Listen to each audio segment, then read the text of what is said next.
അതുകൊണ്ട് പാവപ്പെട്ടവരാണെങ്കിൽ സഹായിക്കാനുള്ള മനസ്സ് നമുക്ക് നിർബന്ധമായും പ്രിയപ്പെട്ടവർ. മിസ്തഹ് ബിൻ ആസാസ് റളിയല്ലാഹു തആല അൻഹുവിന് അബൂബക്കർ സിദ്ദീഖ് റളിയല്ലാഹു അൻഹു മാസാമാസം ഒരു തുക കൊടുക്കുമായിരുന്നു. പെട്ടെന്നാണ് ആയിഷാ ബീവി റളിയല്ലാഹു തആല അൻഹയെ കുറിച്ച് അപവാദം വരുന്നത്. വ്യഭിചാരിയാണ് ആയിഷാ ബീവി റളിയല്ലാഹു അൻഹ, വ്യഭിചരിച്ചിരിക്കുന്നു എന്ന അപവാദം പറഞ്ഞപ്പോൾ അല്ലാഹുവിന്റെ ഹബീബിന്റെ മനസ്സിൽ വന്ന സങ്കടത്തെക്കാൾ ഏറ്റവും അധികം സങ്കടപ്പെട്ടത് സയ്യിദുനാ അബൂബക്കർ സിദ്ദീഖ് റളിയല്ലാഹു അൻഹുവാണ്. കാരണമെന്തേ? അബൂബക്കർ സിദ്ദീഖ് റളിയല്ലാഹു അൻഹുവിന്റെ മകളാണ് ആയിഷാ ബീവി റളിയല്ലാഹു അൻഹ. അതുകൊണ്ടാണ് ഇന്ന് പിന്നെ നമ്മുടെ സഹോദരിമാരെ കുറിച്ച് വ്യഭിചാരാരോപണം പറയുന്നതിൽ അതിശയമുണ്ടോ? ചില സഹോദരിമാര് പറയും, അങ്ങനെ പറഞ്ഞ് കെട്ടിക്കുടിക്കും മുസ്ലിയാരെ, ഇവിടെ പച്ചസാരി ഉടുത്തോണ്ട് നടന്നുകൂടാ, ഇവിടെ ചുവന്ന സാരി ഉടുത്തോണ്ട് നടന്നുകൂടാ, ഇവിടെ മച്ച ഗൃഹി പോയ കല്യാണത്തിന് വെക്കൂടാ, അപ്പോഴേ നമ്മളെ കുറിച്ച് അപവാദങ്ങളും കിംവദന്തികളുമാണ് എന്ന് പറയുന്ന സഹോദരിമാരെ, നിങ്ങൾ തെറ്റുള്ളത് കൊണ്ടല്ലേ അവർ പറയാം. ഒരാൾ വ്യഭിചരിച്ചു എന്ന് പറയണമെങ്കിൽ വ്യഭിചാരം നേരിട്ട് തന്നെ കണ്ടുകൊണ്ട് കാണണം, എങ്കിലേ പറയാവുന്ന അല്ലാഹു റസൂൽ പറഞ്ഞു. അതുകൊണ്ട് ആരെയും നമ്മൾ വ്യഭിചാരി എന്ന് പറയരുത്. പക്ഷെ നമ്മുടെ സഹോദരിമാരുടെ ഈ നടത്തവും പോക്കും കാണുമ്പോൾ ചിലർ വട്ടം കൂടി എന്ന് പറഞ്ഞു പോകുന്നത്. നിങ്ങളെപ്പോലെ അഴിഞ്ഞാടി നടന്നിരുന്നവരായിരുന്നില്ല എന്റെ സഹോദരിമാരെ. നിങ്ങളെല്ലാവരും അങ്ങനാണെന്ന് ഞാൻ പറയുന്നില്ല. പക്ഷേ നമ്മൾ ആലോചിക്കണം, നമ്മുടെ സഹോദരിമാരുടെ ഒരുക്കം കണ്ടാൽ നഫീസത്തുൽ മിസ്രിയെ രണ്ടാമത് ജനിച്ചതാണെന്ന് തോന്നിപ്പോകുന്നു. ഇവിടെ പിന്ന്, അവിടെ പിന്ന്, ഇവിടെ മുട്ടുസൂചി എന്നൊക്കെ എല്ലാം നല്ലോണം മറച്ച് ഇങ്ങനെ വലിയ റാഹത്തായിട്ട് നടക്കും. പോയവിടെ പിന്നെ തിരിച്ചു വന്നിട്ടില്ല. ആരോടെ പോയി? കൊച്ചാപ്പാരോടെ വിളിച്ചോടി. അങ്ങനെയാണ് ഇപ്പോഴത്തെ ഓട്ടം. 17 കാര്യം 16 കാര്യം ഓട്ടം നിർത്തി. ഇപ്പൊ 30 കാര്യം 35 കാര്യം ഓടിക്കൊണ്ടിരിക്കുക. പള്ളികളിലൊക്കെ ചർച്ച ചെയ്താ ഏകദേശമുള്ള ഭർത്താക്കന്മാരൊക്കെ ഭാര്യയ്ക്ക് സുഖമാണ്, സുഖമായിട്ട് ജീവിക്കുന്നുണ്ടാവും, ഒരാളായി പോയിട്ട് അന്ന് പോയതാ, രാവിലെ ഇറങ്ങിയതാ, ഇതുവരെ വന്നിട്ടില്ല, അങ്ങനെ പറയുന്നവരാ കൂടുതൽ. പോയില്ലേ? അതുകൊണ്ട് വസ്ത്രം ധരിക്കാൻ ഇന്ന് നമ്മുടെ സഹോദരിമാർക്കൊക്കെ 100 മാർക്ക്. പക്ഷേ മനസ്സിന്റെ വസ്ത്രം അവരഴിച്ചറിഞ്ഞത് എന്റെ പ്രിയപ്പെട്ടവരെ പുറം ലോകം അറിയുന്നില്ല. ഇത്ര ഗതികേടാണ് നമ്മൾ ആലോചിച്ചത്.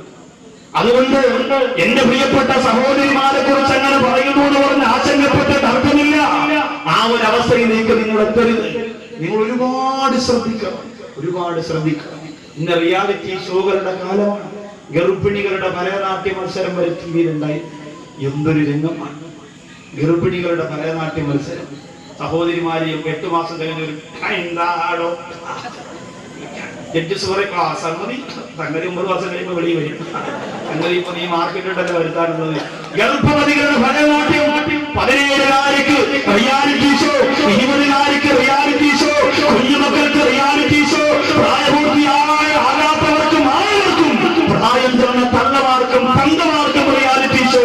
അങ്ങനെ ഓരോ ചാനലുകൾ എന്റെ പ്രിയപ്പെട്ട സമുദായത്തിന്റെ വിലപ്പെട്ട കാർന്നു നിന്നുകൊണ്ടിരിക്കുമ്പോ എന്റെ പ്രിയപ്പെട്ട സഹോദരങ്ങളെ വ്യഭിചാരാരോപണം നടക്കുകയാണ്.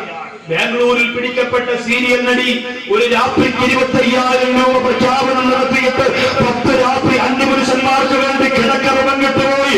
എന്റെ പ്രിയപ്പെട്ടവരെ 25,000 രൂപ ഓരോ ദിവസം വെച്ച് പ്രതിഫലം വാങ്ങിയ സീരിയൽ നടിയെ പോലീസ് അറസ്റ്റ് ചെയ്തപ്പോ ആ സീരിയൽ നടി ചാനലിലൂടെ പ്രത്യക്ഷപ്പെട്ട് കള്ളക്കണ്ണീരൊഴുക്കുമ്പോ അവരുടെ മുമ്പിൽ നിന്ന് നിലവാരയിലിരിക്കുമ്പോ അല്ലാഹുവിന്റെ ഹബീബിന്റെ സലാത്തമാറിയിരിക്കുമ്പോ എന്റെ പ്രിയപ്പെട്ടവരെ, കഴിഞ്ഞ വർഷം റമദാൻ മാസത്തിന്റെ 27-ാമത് കട്ടിലിനടിയിലേക്ക് വലിച്ചെറിഞ്ഞ മുസല്ല കട്ടിലിനടിയിൽ കിടന്ന് ചിതലെടുക്കുമ്പോ ഈ ദേശങ്ങളാണ് പെൺകുട്ടികളുടെ കണ്ണീര് കണ്ടിട്ട് കണ്ണീര് തുറക്കുന്ന സംസ്കാര ശൂന്യമാണ് ജീവിതത്തിലേക്ക് എന്റെ പ്രിയപ്പെട്ട സമുദായത്തിൽ സഹോദരിമാര് മാറിപ്പോയത്. ഒരുപാട് സങ്കടമുണ്ട്. പെങ്ങളെ, അല്ലാഹു സുബ്ഹാനഹു വ തആല ഏറ്റവും പരിശുദ്ധമായ പരിപാവനമായ റമദാൻ മാസം കൊണ്ടുവരുമ്പോ ഒരിക്കലും എന്റെ സഹോദരിമാരെ പെട്ടുപോകരുത്. റമദാൻ മാസത്തിന് മുമ്പ് കുങ്കുമപ്പൂ തീരാൻ ഒരു സഹോദരി 101 രൂപ. ഏത് കുങ്കുമപ്പൂവാ? പാലിട്ട് പിടിക്കണ വെളുക്കാനുള്ള കുങ്കുമപ്പൂവല്ല, സീരിയല. കാരണം അച്ഛ വന്ന കണക്ഷൻ ഊരിക്കൊണ്ടുപോയാൽ കുങ്കുമപ്പൂവിന്റെ ക്ലൈമാക്സ് അറിയാൻ കഴിയൂല. 27-ാമത് തീർന്നു പോയ ഇത്തിക്കാപ്പട. ചിലര് പറയും കുങ്കുമപ്പൂ തീർന്നിട്ട് നമ്മൾ നന്നായിക്കോളാം. അവസ്ഥ രക്ഷയില്ല. കുങ്കുമപ്പൂ തീരുന്നതിന് 2-3 എപ്പിസോഡ് മുമ്പ് പരസ്യം വരും. കേരള മനസ്സാക്ഷി ഞെട്ടിച്ചുകൊണ്ട് അവൾ വരുന്നു. മുല്ലപ്പൂ നിന്നെ കൊണ്ട് അള്ളാണ് നിന്നെ കൊണ്ട് പോകും. ഒരു ഗത്യന്തരോ നിനക്ക് കിട്ടാൻ പോണില്ല. അതിന്റെ മുമ്പേ നിരീക്കരല്ലാതെ നിവർത്തിയില്ല. മക്കളെ നോക്കാൻ നേരമില്ല, മക്കളെ കുളിപ്പിക്കാൻ നേരമില്ല, മക്കൾക്ക് ആയും എയും ബിയും ഒന്നും എഴുതി കൊടുക്കാൻ നേരമില്ല. അതിനൊക്കെ ഇപ്പോൾ UKG, ഇപ്പൊ എന്റെ മോൻ UKG പഠിക്കുന്നുണ്ട്. എനിക്കറിയാം എന്താണെന്നറിയോ, നമ്മുടെ മക്കൾ സ്കൂളിൽ പഠിക്കുമ്പോൾ ജോലി ഇപ്പൊ മാതാപിതാക്കൾക്ക് മക്കൾക്കില്ല. സ്കൂളിൽ നിന്ന് വന്നവന്റെ ബാഗ് എടുത്ത് വെച്ചിരിക്കും. അപ്പോ എന്റെ വീട്ടിലെ പരിപാടി എന്താണെന്നറിയോ, എന്റെ പ്രിയപ്പെട്ട ഭാര്യ പറയും, പണം വരയ്ക്കാനുള്ളതൊക്കെ വാപ്പാരെ കൊടുക്കും. അങ്ങനെ ഞാൻ ചെല്ലുമ്പോ വാപ്പ 5 ആപ്പിൾ വരച്ചു പറഞ്ഞു. രാത്രി പ്രസംഗം കഴിഞ്ഞോട്ട് ആപ്പിൾ അടി എഴുതുന്ന ആപ്പിളാണെന്ന് അല്ലെങ്കിൽ അറിയില്ല. അപ്പൊ ആപ്പിളും ഓറഞ്ചും മുന്തിരിയൊക്കെ വരയ്ക്കല. അപ്പൊ ജോലി ആപ്പ് വാർത്ത് ഉമ്മ വാർക്ക് രാത്രി ഇങ്ങനെ പഠിച്ചോളണം. ഇങ്ങനെ ഇത് തന്നെ ജോലി എല്ലാ വീടുകളും. അപ്പൊ പഠിപ്പിക്കണ്ട, വരച്ചു കൊടുക്കണ്ട എന്നൊന്നും അല്ല ഞാൻ പറഞ്ഞു. നമ്മുടെ സഹോദരിമാർക്ക് നേരമെവിടെയാ പ്രിയപ്പെട്ടവരെ? അല്ലാഹു കാത്തുരക്ഷിക്കട്ടെ. ഇത്ര വിലപ്പെട്ട സമയമാണ് പെണ്ണുകളെ നമ്മൾ പാഴാക്കിക്കൊണ്ടിരിക്കുന്നത്. എല്ലാ മാസവും ഒരു നിശ്ചിത തുക അബൂബക്കർ സിദ്ദീഖ് റളിയല്ലാഹു അൻഹു കൊടുത്തിരുന്ന മിസ്തറുണ്ടല്ലോ. ആയിഷാ ബീവി റളിയല്ലാഹു അൻഹയെ കുറിച്ച് അപവാദം പറയുന്നത് ഒന്നാമത്തെ ആളായിരുന്നു എന്നറിഞ്ഞപ്പോ ആയിഷാ ബീവി റളിയല്ലാഹു അൻഹ വിചാരണയാണ് എന്നുള്ള ഒരു ആരോപണം നടന്നപ്പോ അതിന്റെ ഏറ്റവും അധികം പറഞ്ഞത് മിസ്തഹാണ് എന്ന് അബൂബക്കർ സിദ്ദീഖ് റളിയല്ലാഹു അൻഹു അറിഞ്ഞപ്പോ അബൂബക്കർ സിദ്ദീഖ് റളിയല്ലാഹു അൻഹു എന്താ ചിന്തിച്ചത്? അല്ലാഹ് എന്റേന്ന് മാസം പൈസ വാങ്ങി ഞാൻ കൊടുക്കുന്നതുകൊണ്ട് ജീവൻ നയിക്കുന്നവൻ എന്റെ മോളെക്കുറിച്ച് അപവാദം പറയും. അടുത്ത മാസം പോലെ അവരിങ്ങ് വരട്ടെ, ഞാൻ വെച്ചിരിക്കാം, കൊടുക്കൂല എന്ന് തീരുമാനിച്ചു കഴിഞ്ഞ ഉടനെ ഒരു സഹാബി ഓടി വന്നുകൊണ്ട് പറയുന്നു, യാ അബൂബക്കർ സിദ്ദീഖ്, അല്ലോ അബൂബക്കറേ, നിങ്ങളെ അല്ലാഹുവിന്റെ റസൂൽ വിളിക്കുന്നുണ്ട് എന്ന് ചെല്ലാൻ പറഞ്ഞു. അബൂബക്കർ സിദ്ദീഖ് റളിയല്ലാഹു അൻഹുവിന്റെ മനസ്സ് വല്ലാതെ നിറഞ്ഞുപോയി. എന്തിനാണ് ഈ സമയത്ത് എന്നെ അല്ലാഹുവിന്റെ റസൂൽ വിളിക്കുന്നത്? അല്ലാഹുവിന്റെ റസൂലിന്റെ മുമ്പിലേക്ക് അബൂബക്കർ സിദ്ദീഖ് റളിയല്ലാഹു അൻഹു ചെല്ലുമ്പോ അല്ലാഹുവിന്റെ റസൂൽ പറയുന്നു, അബൂബക്കറേ, നീ മിസ്തവിന് കൊടുത്തുകൊണ്ടിരിക്കുന്നത് നിർത്താൻ തീരുമാനിച്ചോ? അബൂബക്കറേ, കണ്ണീരൊഴുക്കിവിട്ട് അബൂബക്കർ സിദ്ദീഖ് റളിയല്ലാഹു അൻഹു റസൂലുള്ളാഹിന്റെ മുമ്പ് വന്നിട്ട് പറയുന്നു, നബിയേ, അത് ഞാൻ മിസ്തഹമല്ലാതെ ലോകത്താരും അറിഞ്ഞിട്ടില്ല നബിയേ. അല്ലാഹുവിന്റെ റസൂൽ പറഞ്ഞു, അബൂബക്കറേ, നിർത്തിക്കളയില്ലേ, മിസ്തഹ് ഒരു പാവപ്പെട്ടവനാണ്, സാധുവാണ്, രോഗിയാണ്, അവനെ ജോലി ചെയ്യാനുള്ള കഴിവും കൽപ്പമില്ലാത്തവനാണ്. അതുകൊണ്ട് നീ എടുക്കുന്ന സുരകയുണ്ടല്ലോ, അത് മിസ്തഹിന് വല്ലാത്ത ആശ്വാസമാണ്. അതുകൊണ്ട് അബൂബക്കറേ, അല്ലാഹു നമ്മുടെ സ്വർഗ്ഗലോകത്ത് നിനക്ക് ഒരുപാട് പ്രതിഫലം വാരിക്കോരി വെച്ചിരിക്കുമ്പോ നിന്റെ മോളെ കുറിച്ച് അപവാദം പറഞ്ഞുകൊണ്ട് ആ സഹായം നീ നിർത്തല്ലേ. റസൂലുള്ളാഹിയുടെ കരം കവർന്നുകൊണ്ട് മദീനത്തെ മണവാളന്റെ തൊട്ടുതാഴെ കിടക്കുന്ന മദീനയിലെ രാജകുമാരന്റെ ശരീരത്തോട് ചേർന്ന് കിടക്കുന്ന അബൂബക്കർ സിദ്ദീഖ് റളിയല്ലാഹു അൻഹു പറഞ്ഞു, നബിയേ, ഞാൻ എത്രയാണോ എന്റെ മിസ്തഹിന് കൊടുത്തുകൊണ്ടിരുന്നത് അതിന്റെ 2 ഇരട്ടിയാ കൊടുക്കാൻ നബിയേ.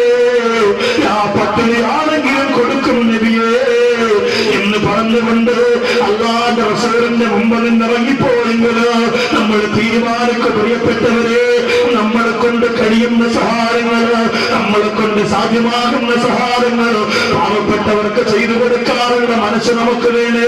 റസൂലുള്ളാഹിയുടെ പള്ളിക്കകത്ത് വന്ന ഒരു പാവപ്പെട്ടവർ നിസ്കാരം കഴിഞ്ഞിട്ട് പറഞ്ഞു, നബിയേ, യാത്ര ചെയ്തു വന്നവനാണ്, മുസാഫിറാണ്, അതുകൊണ്ട് വിശക്കുന്നു റസൂലേ, ഏതെങ്കിലും ഒരു സഹാബിയുടെ വീട്ടിലേക്ക് എന്നെ ഒന്ന് പറഞ്ഞു വിടണമെന്ന് പറയുമ്പോ അല്ലാഹുവിന്റെ റസൂല് സഹാബത്തിനെ വിളിച്ചിരുത്തിയിട്ട് പറയുന്നു, സഹാബത്തേ, അല്ലാഹുവിന്റെ സ്വർഗത്തിലെ സദ്യ ആർക്കാ വേണ്ടത്? അല്ലാഹുവിന്റെ സ്വർഗത്തിലെ സദ്യ ആർക്കാ വേണ്ടത്? അവരൊരു കാര്യം ചെയ്യണം. ആ ഒരു അൻസാരിയാണ് സഹാബി.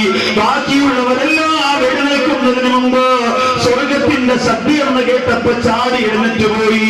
കാരണം എന്തെന്നറിയോ? ആദ്യം എഴുന്നേൽക്കുന്നവർക്ക് പവർ കൂടൂല. റസൂലുള്ളാഹിയുടെ മുമ്പേ അല്ലാഹുവിന്റെ റസൂൽ എന്ത് ചോദിച്ചാൽ അതിനാദ്യം മറുപടി പറയുന്നവർക്ക് റസൂലുള്ളാഹിയുടെ പ്രത്യേകമായ പ്രശംസയുണ്ട്.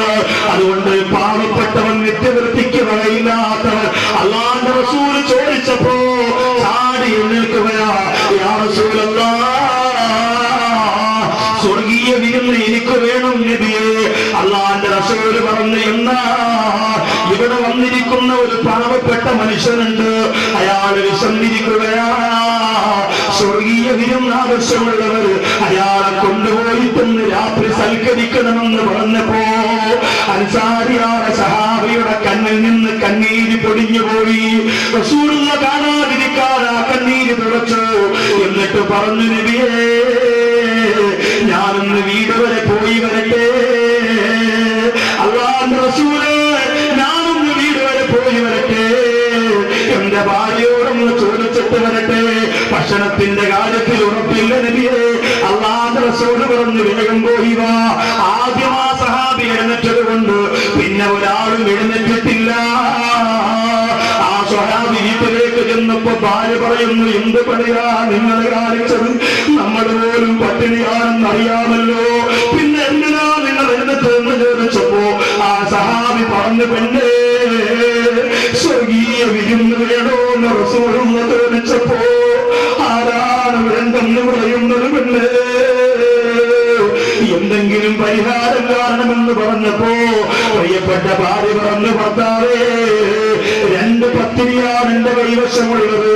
അതെന്റെ പ്രിയപ്പെട്ട അടിമ മക്കൾ ഉണരുമ്പോ വിശപ്പ് സഹിക്കാനാകാതെ കരയുമ്പോ അവർക്ക് കൊടുക്കാനുള്ളതാന്ന് പറഞ്ഞപ്പോ ഈ സഹാബി പറഞ്ഞു, നീ ഒരു കാര്യം ചെയ്യൂ, അത് രണ്ടും നല്ലതുപോലെ തയ്യാറാക്കി വെച്ചോ. മക്കൾ ഉണരുമ്പോ എന്തെങ്കിലും പറഞ്ഞവരെ സമാധാനിപ്പിച്ചോ, പാട്ട് പാടിക്കൊടുത്തോ, കഥ പറഞ്ഞു കൊടുത്തോ. എന്നിട്ട് ഞാൻ പോയി വിളിച്ചുകൊണ്ട് വരാമെന്ന് പറഞ്ഞു റസൂലുള്ളാഹിയുടെ പള്ളിയിലേക്ക് ഓടിച്ചെന്നിട്ട് പറയുന്നു, സന്തോഷം കൊണ്ട് മനസ്സുവല്ലാതെ തുള്ളിച്ചാടുകയാണ്. യാ റസൂലല്ലാഹ്, എന്റെ ചെറ്റക്കൂടിലേക്ക് പാവപ്പെട്ടവരെ സൽക്കരിക്കാൻ ഞാൻ ഒരുക്കമാണ്. എന്ന് പ്രിയപ്പെട്ടവരെ, ഈ പള്ളിയുടെ പരിസരത്ത് വല്ല കൊട്ടാരം വെച്ചിട്ട് പള്ളിയിൽ വന്ന മുസാഫിറിനെ വീട്ടിൽ കൊണ്ടുപോകണമോ എന്ന് ചിന്തിച്ചുകൊണ്ട് പെട്ടെന്ന് നിസ്കാരങ്ങളും ഇറങ്ങിയോടാ മനസ്സുള്ളവരായി നമ്മൾ മാറല്ലേ. നമ്മുടെ നാട്ടിലെ കട്ടതയിൽ വിളിക്കുന്ന പ്രയാസവും ദുഃഖവും അനുഭവിക്കുന്ന വിശപ്പടക്കാൻ നിവർത്തിയില്ലാതെ പൊരിഞ്ഞവരുമായി പൊട്ടിക്കറിയുന്ന പാവപ്പെട്ടവരുടെ മുന്നിൽ ബിരിയാണി നിന്ന് ഏമ്പക്കവും വിട്ട് നടന്നു പോകുന്ന ദുർഗുണം നമുക്കുണ്ടാവില്ലേ. ഈ മനുഷ്യരെയും കൊണ്ട് അൻസാരിയായ സഹാബി വീട്ടിലേക്ക് ചെല്ലുമ്പോ ഉണർന്നുപോയ മക്കളുടെ താരാട്ട് പെട്ടിലേക്ക് കൈവച്ചുകൊണ്ട് ആ പ്രിയപ്പെട്ട സഹോദരി ആ മക്കളെ ഉറക്കാ പാടുപെടുകയാ.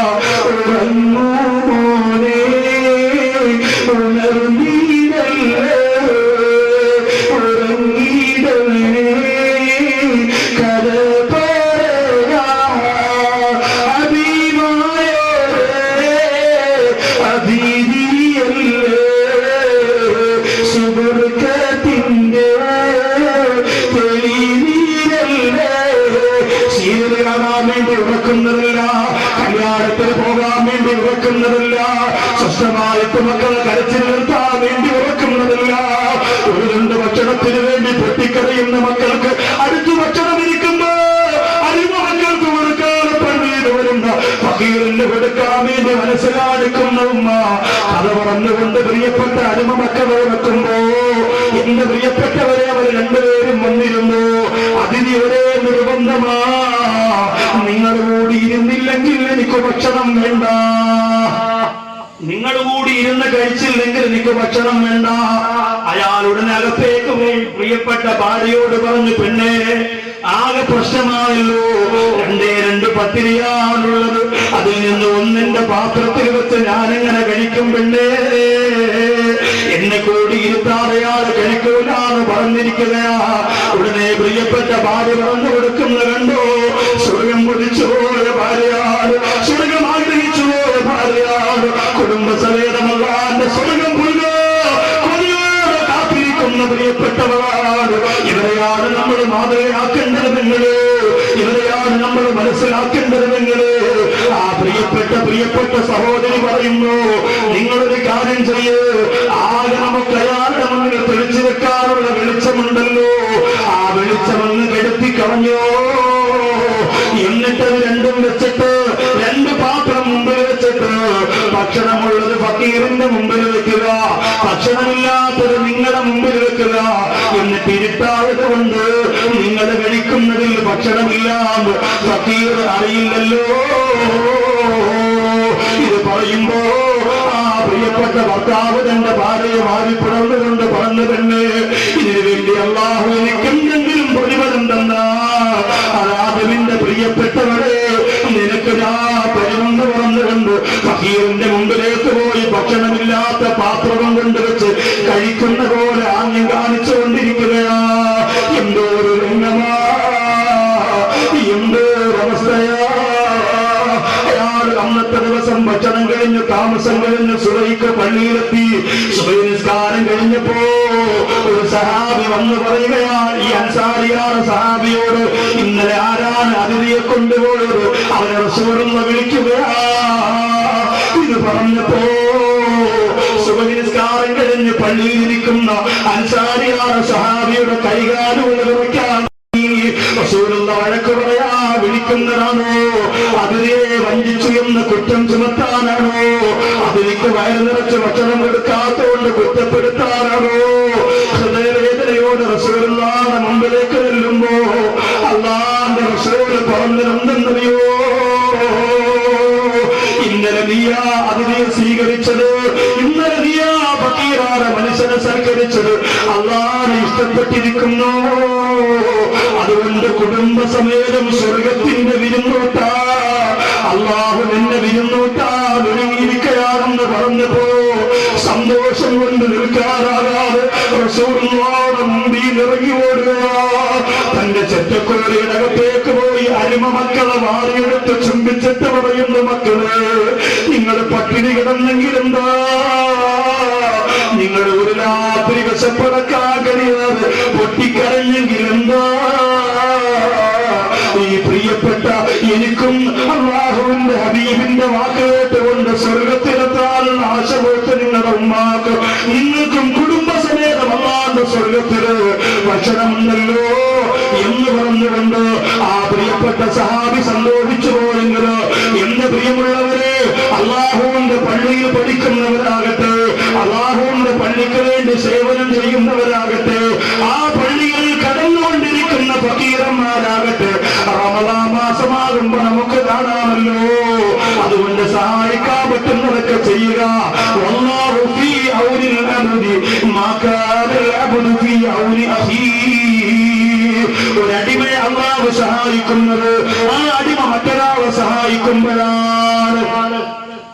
റമദാൻ മാസം ദൂരയാത്രയൊക്കെ ചെയ്ത് ആരെങ്കിലും നമ്മുടെ പള്ളിയിൽ വന്ന എല്ലാ ദിവസവും മുസ്ലിം തന്നെ കഴിച്ചോട്ടെ ഉണ്ടല്ലോ എന്ന് പറഞ്ഞാക്കിയിട്ട് പോകാതെ പലപ്പോഴും നമ്മുടെ വീട്ടിലേക്ക് ഒന്ന് വിളിച്ചോണ്ട് പോകാൻ. പണ്ട് രസകരമായ ഒരു സംഭവമുണ്ട്. കുഞ്ഞാലി മുസ്ലിം ഇതുപോലെ ഒരു പള്ളിക്കകത്ത് പെട്ടുപോയ കഥ.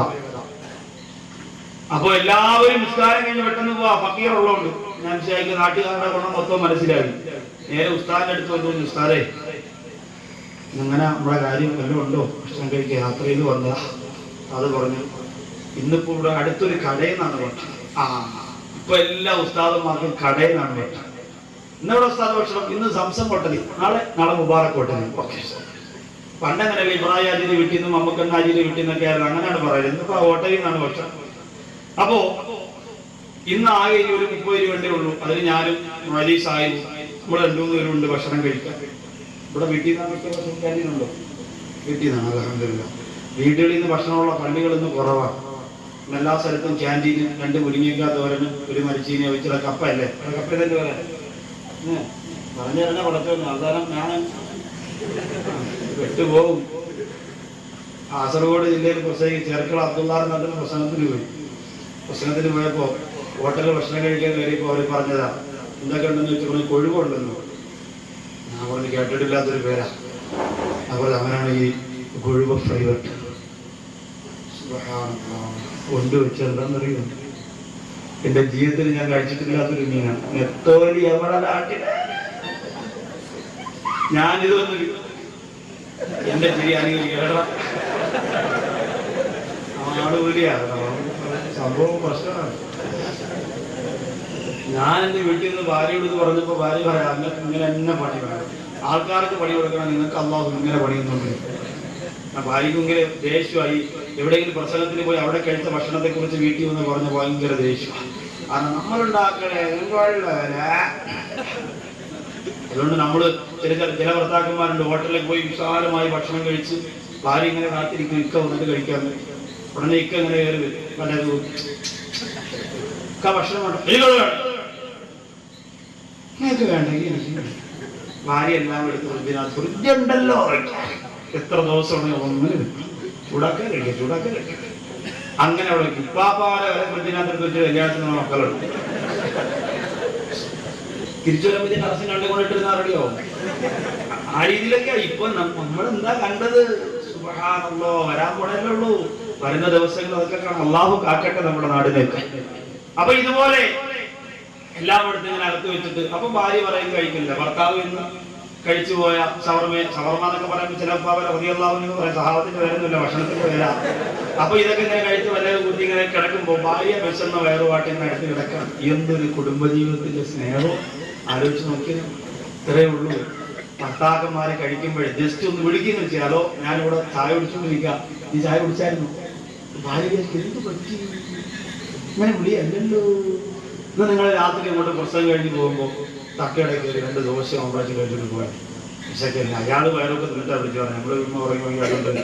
അതുകൊണ്ട് കയറി ഓംപ്ലേറ്റ് വെച്ചപ്പോൾ ഉസ്താദ് പറഞ്ഞ കാര്യം ഓർമ്മ. മൊബൈൽ എടുത്തിട്ട് 1 മണിയായി. ഹലോ ഹലോ, എന്തോ പറ്റി വെച്ചാ വണ്ടി അങ്ങനെ പറഞ്ഞ? ഇല്ല, നീ ഓംപ്ലേറ്റ് കഴിച്ചിട്ടുണ്ടോ? എന്റെ മറ്റാക്ക് വാദ കൂടിയേ. അപ്പോഴേ മൊയിലാരവിടെ ഇപ്പായിമാരെ പോന്നിന്ന് ചോദിച്ചാൽ മതി. എന്റെ പ്രിയപ്പെട്ടവരെ, അതുകൊണ്ട് അത് സമയവും കാലവും നോക്കിയിട്ട് വേണം ഇതുപോലെയൊക്കെ വിളിച്ച് പറയാൻ. ഇല്ലെങ്കിൽ എപ്പം ബോധനിപ്പോ വീട്ടിൽ കിടക്കും, നിങ്ങൾ ചെല്ലുമ്പോൾ അവിടെ എല്ലാം റെഡിയായി സന്തവും പോലെ കൊണ്ട് വീട്ടിൽ വെച്ചിട്ടുണ്ടാകും. അപ്പൊ അതുകൊണ്ട് രാത്രി 1 മണിക്ക് അവളെന്റെ കാര്യം വിളിച്ച് ചോദിക്കണം. ഇന്ന് പോയിട്ട് തീരുമാനമായിട്ട് പിന്നെ പതുക്കെ പറഞ്ഞാൽ മതി. ശീലമാകുമ്പോ ഭാര്യയ്ക്കറിയാം, അതിനാണ് വിളിക്കുന്നത്, കഴിക്കാൻ കഴിഞ്ഞിട്ടുണ്ട്, പാവം നല്ല അപ്പോ കുഞ്ഞായി മുസ്ലിയാരെ കൊണ്ടുപോകാൻ ആളില്ല. വീലാര് പറഞ്ഞ രക്ഷയില്ല, ഇവിടെ നടക്കൂല.